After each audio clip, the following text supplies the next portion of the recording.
কলিয়াবৰ চাহ বাগিচাত পুনৰ ঢেকীয়াপতীয়া বাঘৰ আতংক। ইতিমধ্যে দুদিন পূৰ্বে গোধন নিধন কৰিলে দুটাকৈ ঢেকীয়াপতীয়া বাঘে, আৰু তাৰ পিছতে দেখা গৈছে অঞ্চলটোত পুনৰ আতংকময় পৰিৱেশৰ সৃষ্টি হৈছে। কিন্তু তাৰ পিছতো প্ৰশাসন হওক, বন বিভাগ হওক, তেওঁলোকে যথেষ্ট ব্যৱস্থা গ্ৰহণ কৰিছে। ইতিমধ্যে ইয়াৰ এই চাহ বাগিচাৰ মাজেৰে যিটো গড়কপ্তানি পথ পাৰ হৈ গৈছে, সেই পথটোৰে যাতে কোনো লোক বিনা কাৰণত অহা যোৱা কৰিব নোৱাৰে, তাৰ কাৰণে ইতিমধ্যে নগাঁও জিলা প্ৰশাসনে 163 ধাৰা ইয়াত প্ৰযোজ্য কৰিছে, আৰু সকলোৱে যাতে এই ধাৰা মানি চলি ইয়াত অহা যোৱা নকৰে, তাৰ কাৰণে তেওঁলোকে আহ্বান জনাইছে। আৰু এতিয়া দেখা গৈছে বন বিভাগৰ লোকে ইয়াত পহৰা দিয়াৰ ব্যৱস্থা কৰিছে, যাতে যিসকল লোক আহিবই লাগে বা আহিব লাগিবই তেনেধৰণৰ লোকসকলক যাতে কোনো ধৰণৰ পৰিৱেশৰ বা অপ্ৰীতিকৰ পৰিৱেশৰ সৃষ্টি নহয় বা কোনো অঘটন নঘটে, তাৰ কাৰণে তেখেতসকলে এই পথটোৰ লগতে ইয়াত যিহেতু বাগিচা এখন আছে, কলিয়াবৰ চাহ বাগিচা, এই কলিয়াবৰ চাহ বাগিচাৰ শ্ৰমিকসকলেও ইয়াত কাম কৰিবলৈ আহে, গতিকে তেওঁলোকৰ যাতে কোনো ধৰণৰ অঘটন নঘটে তাৰ কাৰণে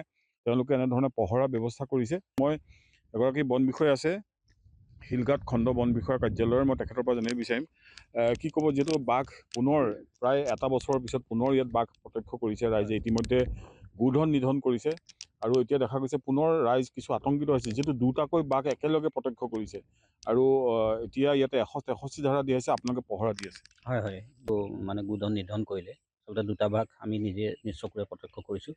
প্ৰত্যক্ষৰ মতে আমাৰ অসম জিলা আয়ুক্ত মহোদয়ে এটি নিৰ্দেশনা জাৰি কৰিছে 163 ধাৰা। এই ধাৰা মতে ধৰক আপোনাৰ বিয়লি 2 বজাৰ পৰা পিছদিনা ৰাতিপুৱা 9 বজালৈকে বন্ধ থাকিব।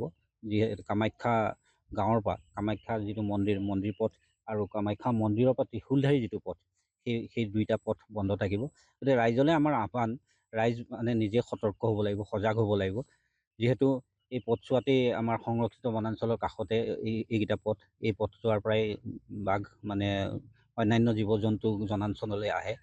আৰু লগতে আমাৰ যিসকল শ্ৰমিক আছে, শ্ৰমিকক আমি টহলদাৰী মানে ৰাতিপুৱা যিটো পাত তোলে, সেই তোলাৰ সময়ত আমি যি টহলদাৰী ব্যৱস্থা লৈছোঁ, আমিও সতৰ্ক হৈ আছোঁ, আৰু শ্ৰমিকসকলকো আমি লগে ভাগে একেলগে থাকি পেলাই যি তেওঁলোকৰ পৰিশ্ৰম, সেই পৰিশ্ৰমখিনি কৰিবৰ পৰা মানে আমি আহ্বান জনাইছোঁ।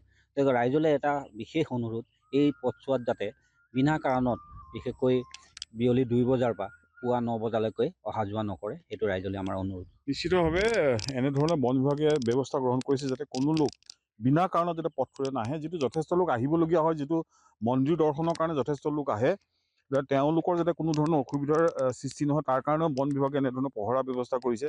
আৰু 2 বজাৰ পৰা পুৱা 9 বজালৈকে যিটো সম্পূৰ্ণৰূপে ইয়াত চলাচল বন্ধ কৰিব দিছে, কাৰণ বিয়লি বেলা বিশেষকৈ বাঘৰ বিচৰণ ইয়াত বেছিকৈ হয়, আৰু ওচৰতে কাজিৰঙা ৰাষ্ট্ৰীয় উদ্যান আছে, কামাখ্যা সংৰক্ষিত বনাঞ্চল আছে, যিটো বনাঞ্চলত বন্যপ্ৰাণী থাকিব। গতিকে ৰাইজে যাতে কোনো ধৰণৰ অঘটন নঘটে তাৰ কাৰণে নিজেও সজাগ হ'ব লাগিব, সেয়া বন বিভাগে আহ্বান জনাইছে। ইতিমধ্যে বন বিভাগে পহৰাৰ ব্যৱস্থা কৰিছে।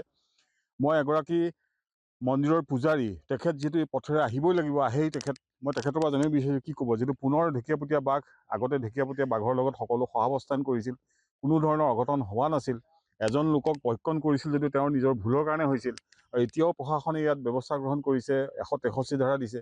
আপুনি মন্দিৰলৈ সদায় আহে এইফালে, কি ক'ব এই মুহূৰ্তত? হয়, নমস্কাৰ। আমাৰ ইয়াত আপোনালোকে জানে, সেয়া আমাৰ কামাখ্যা মন্দিৰ, মাত্ৰ অকণমান দূৰ আঁতৰত।